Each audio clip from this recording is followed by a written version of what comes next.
Quizás no sea lo que debería hacer. No es lo que la gente hace en mis circunstancias. La catástrofe está asegurada si sigo ese plan. Si me equivoco, nunca me lo perdonaré. En realidad no es lo que quiero. Es solo un pensamiento loco de mi mente. Demasiadas cosas podrían salir mal. Ahora no es el momento. Quise iniciar con este pequeño fragmento que se encuentra dentro del libro Narrativas Mentales, porque me pregunto y les pregunto si compartimos estos pensares, a cuántos de nosotros en diferentes momentos de nuestra vida o en distintas circunstancias se nos ha pasado todo esto por la cabeza, ¿no?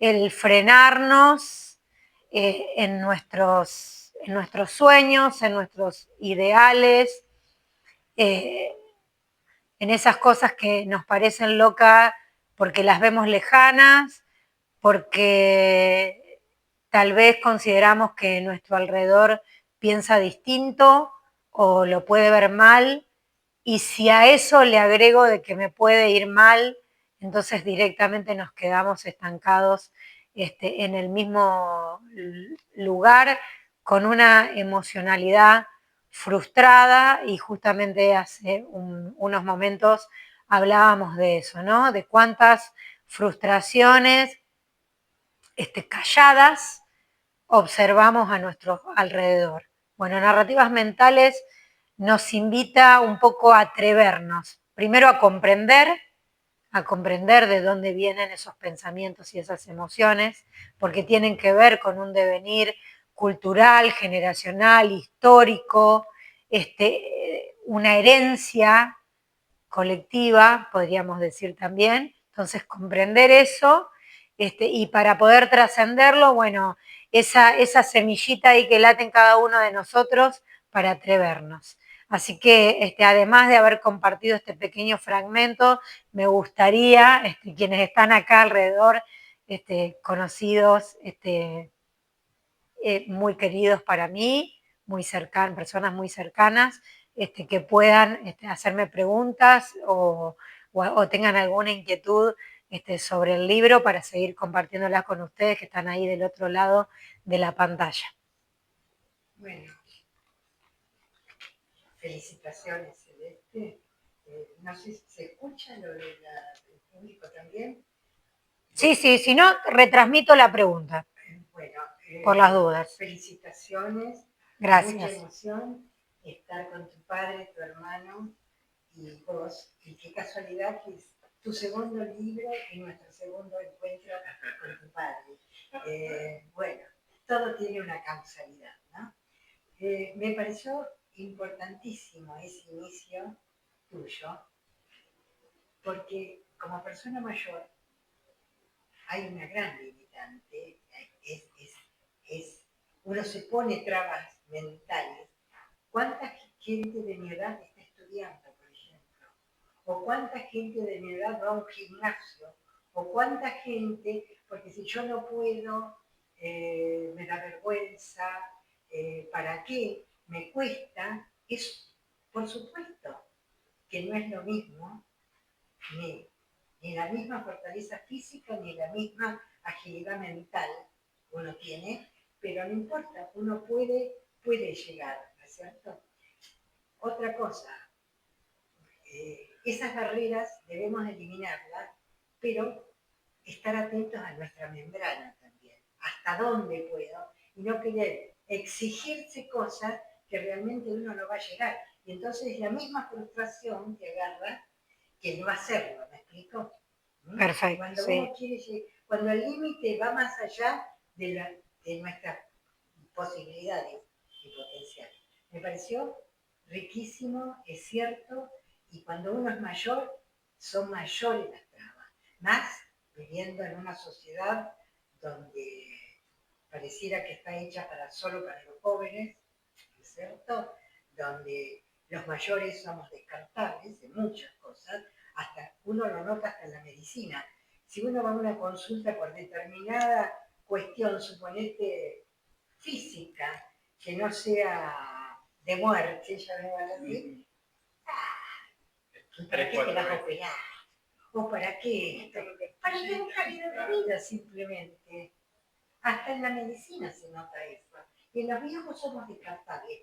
Pero yo pienso, ¿quién es el culpable de todo esto? La falta de políticas. La falta de políticas acorde a la tercera edad, que ya no es tercera, es parte de quinta o es sexta, ¿no es cierto? Si un jubilado, a una persona mayor, tiene una jubilación que no le alcanza para nada, ya lo están descartando. Incluso si no produce, ¿no? Si no sos productivo, sí, yo creo que incluso hasta está el punto de que si no sos productivo, o sea, no estás en una edad donde producís para el sistema, entonces estás fuera y justamente el sistema te presta menos atención.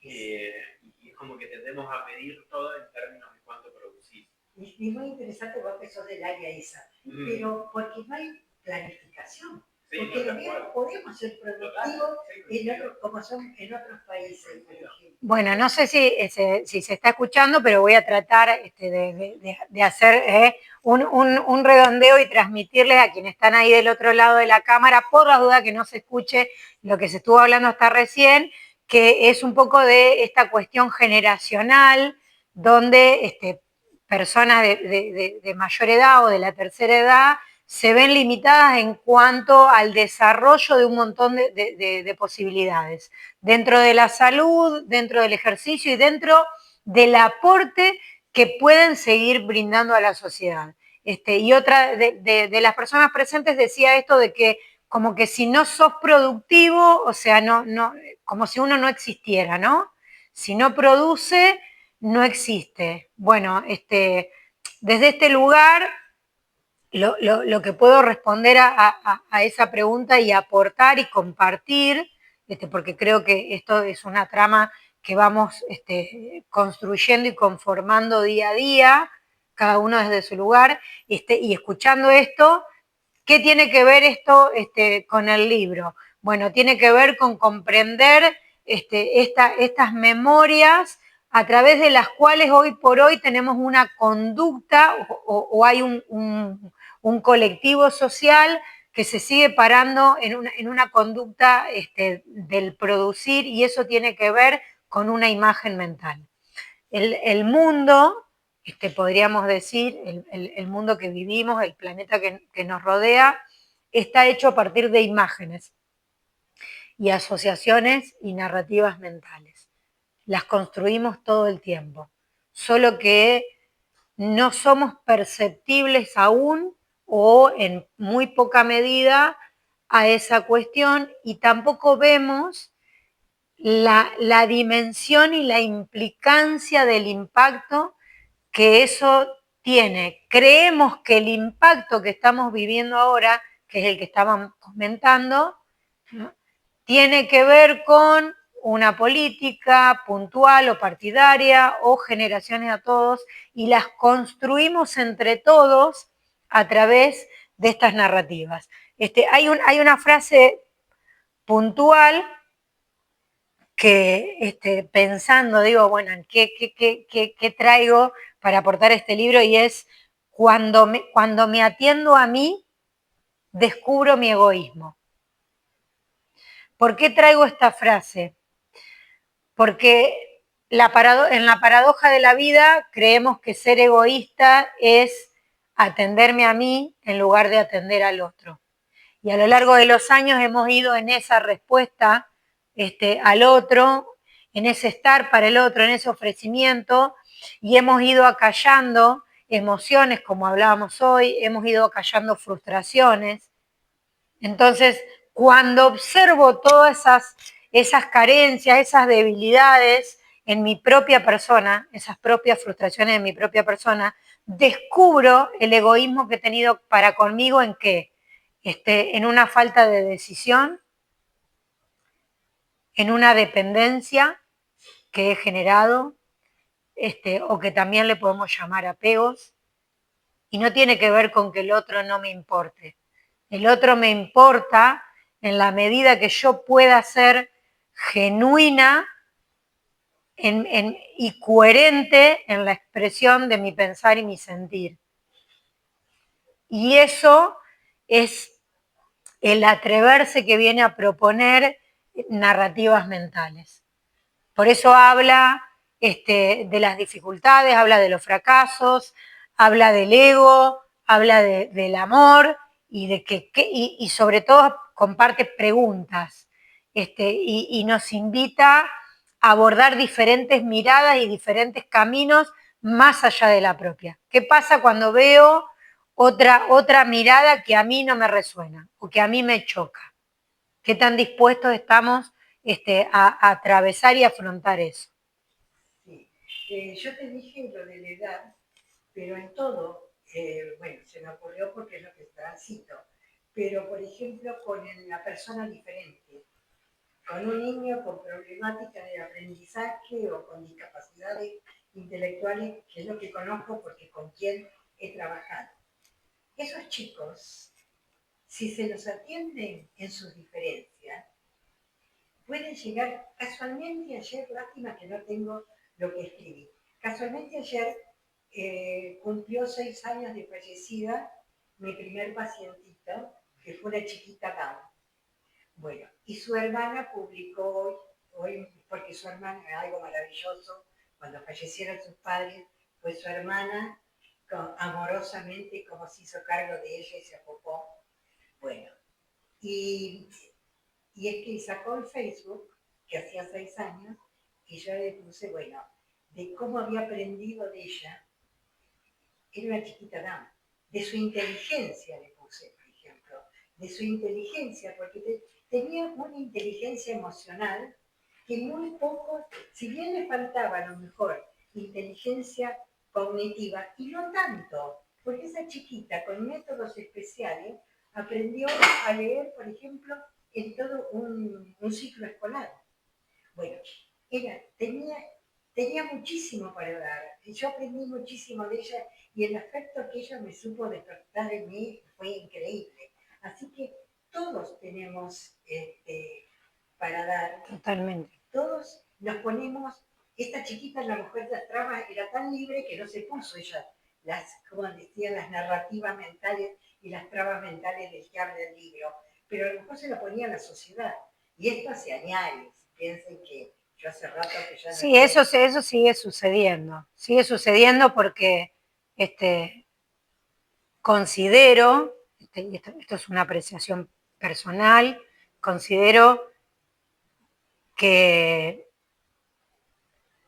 seguimos, sobre todo en el rol y en la función docente, poniendo foco en los contenidos, en la evaluación, y no en la dinámica relacional del aprendizaje. Creo que acá lo primero que tenemos que poner en valor es el aprendizaje. Bueno, y justo lo voy a buscar y si lo encuentro a mano, porque viene, viene a colación del tema, y acá lo encontré,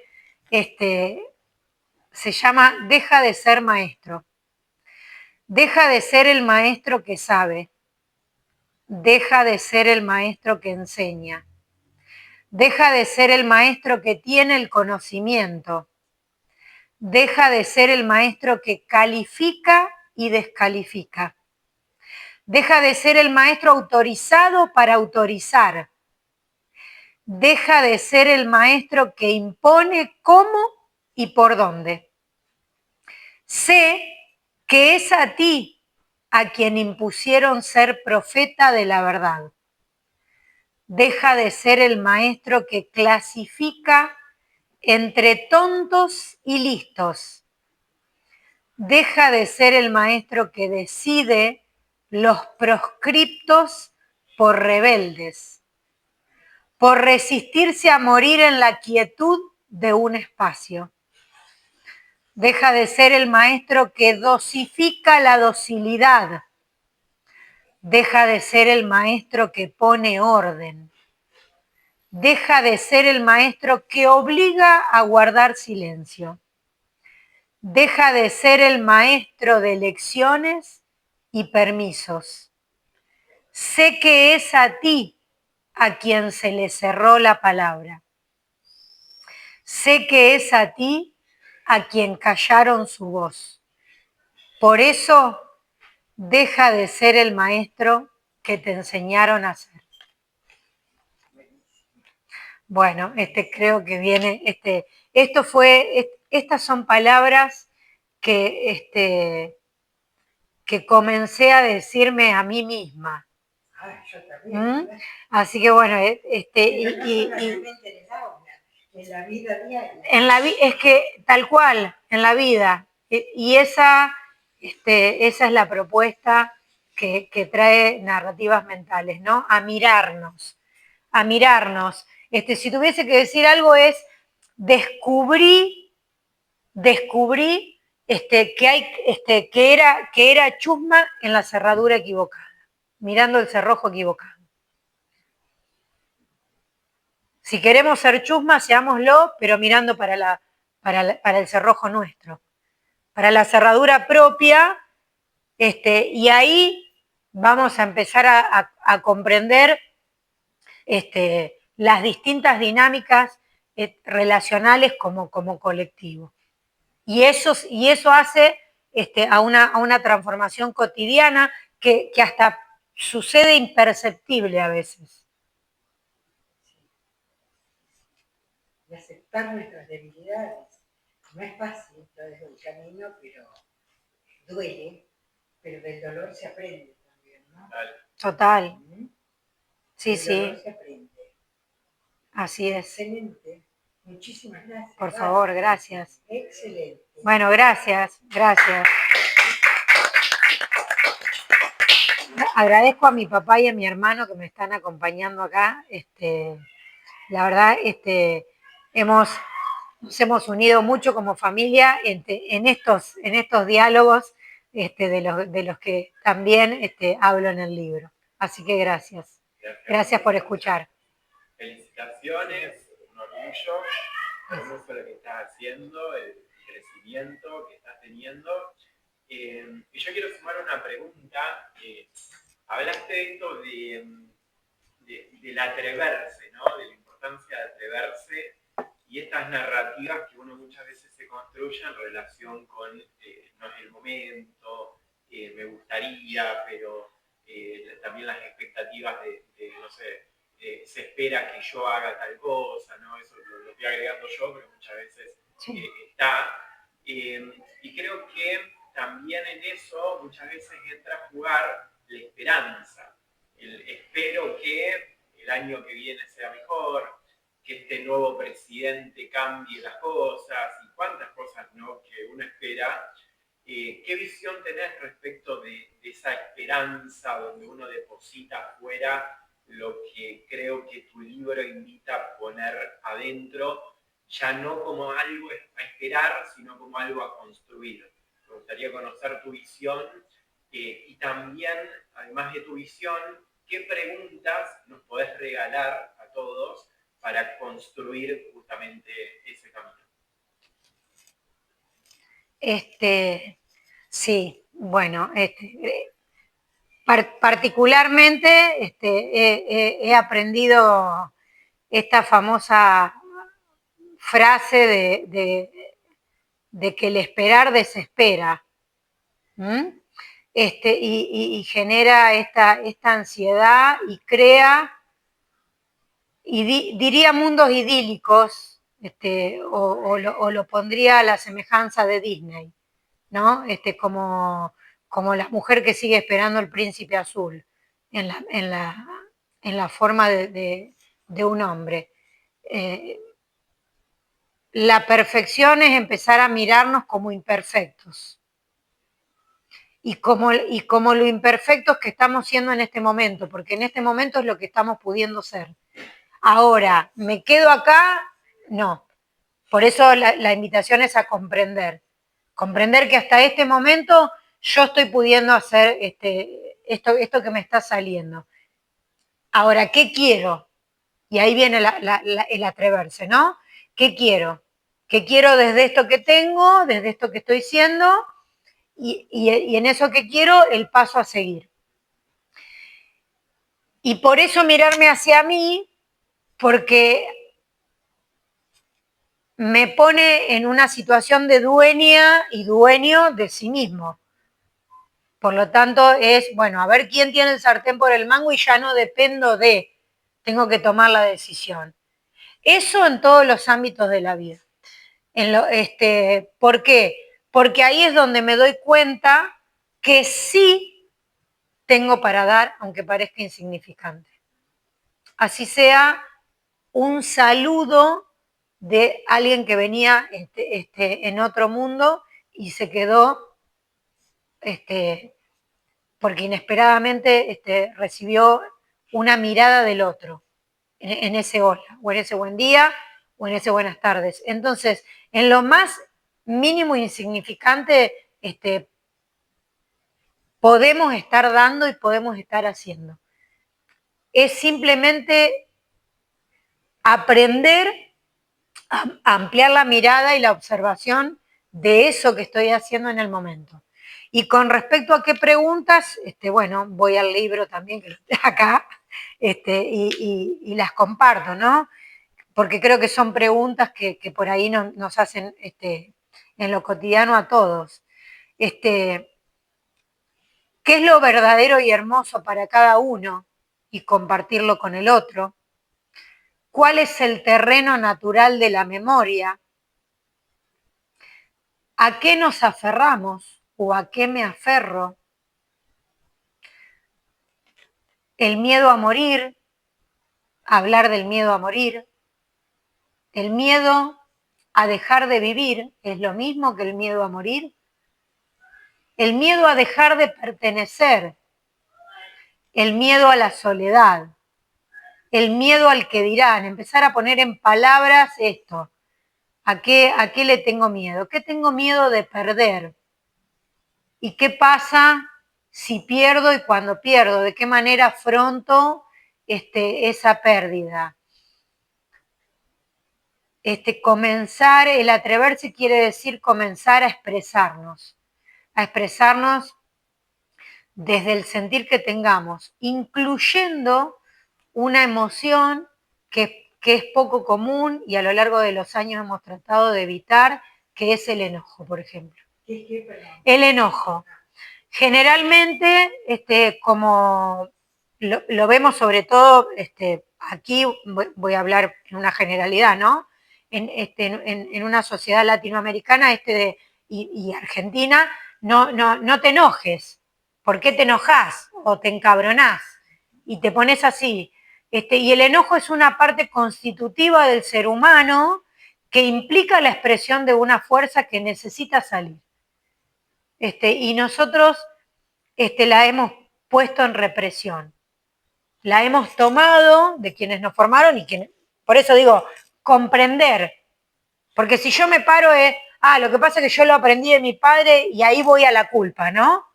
Y acá la invitación es otra. La invitación es comprender que yo tomé esto y que tiene que ver con una herencia cultural. Bueno, pero a ver, ¿me atrevo a expresarlo?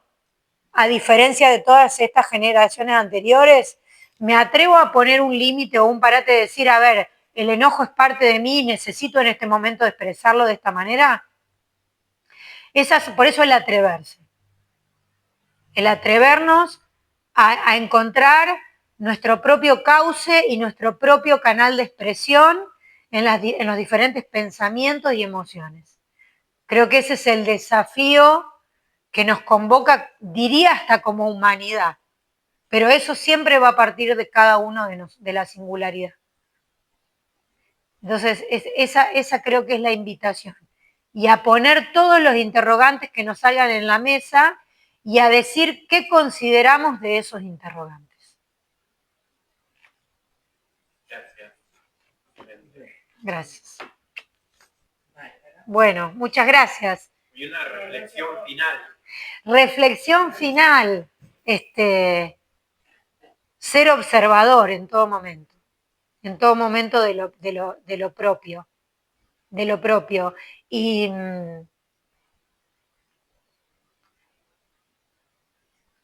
en esta yo me siento emocionada de poder estar hablando y compartiendo esto, porque en mi propia persona jamás pensé mostrarme de esta manera, de estar frente a un micrófono, de estar como he estado frente a centenares de personas hablando y atreverse empieza por mí. Por eso digo que si bien convoca a un desafío de una humanidad toda, empieza por mi singularidad y por mostrarme humanamente imperfecta en todos mis sentires y en todas mis expresiones.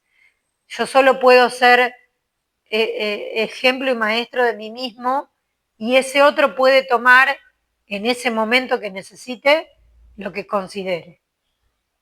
Entonces, eso es lo que, por eso ser observador del hecho presente y de estar presente en ese momento, ya sea conmigo misma, en mis pensamientos, o con el otro, en lo que estoy compartiendo.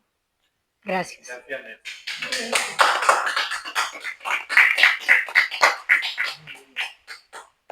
Gracias. Gracias, Alexis, el técnico.